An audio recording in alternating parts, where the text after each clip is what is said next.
Kaizen formula ಅಂತೀವಿ, Japan ಅಳವಡಿಸ್ಕೋತಾರೆ.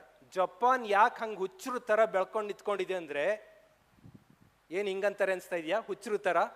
12 ಕೋಟಿ ಜನರ ದೇಶ, 12 ಕ್ರೋರ್. ಶ್ರೀಮಂತಿಕೆಯಲ್ಲಿ ಇಂಡಿಯಾಕ್ಕಿಂತ ಮುಂದಿದೆ.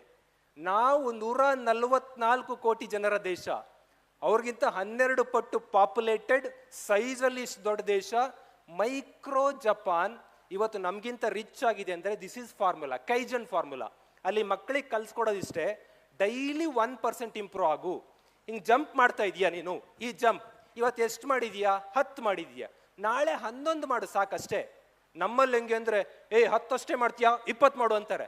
20 ಮಾಡಿ ಮಾರೈಸೋ ಮಲ್ಕತಾನೋ, ಎದ್ದು ಬರಲ್ಲ. ಹಿಂಗ್ ಡಬಲ್ ಮಾಡೋದು, 10 ಟೈಮ್ಸ್ ಮಾಡೋದೆಲ್ಲ ಮಾಡಬಾರ್ದು. ಎಷ್ಟು ಇಂಪ್ರೂವ್ ಮಾಡಬೇಕು? ಇವತ್ತು 10 ನಿಮಿಷ ಓದಿದ ಹುಡುಗ ಹುಡುಗಿಯರು ನಾಳೆ ಎಷ್ಟೊತ್ತು ಓದಬೇಕು? 11 ನಿಮಿಷ ಸಾಕು. 11 ಬೇಡ, 10 ನಿಮಿಷ 10 ಸೆಕೆಂಡ್ ಓದಿದ್ರೆ ಸಾಕು. ಮೈಕ್ರೋ ಇಂಪ್ರೂವ್ಮೆಂಟ್ ಆಗ್ತಾ ಹೋದ್ರೆ, ಇದು ನೋಡ್ರಿ, ಲೆಕ್ಕ ಹಾಕ್ರಿ. 1 ದಿನಕ್ಕೆ 1% ಅಂದ್ರೆ 1 ವರ್ಷಕ್ಕೆ ಎಷ್ಟಾಗತ್ತೆ? 360% growth. That is kaizen formula. Improve 1% a day.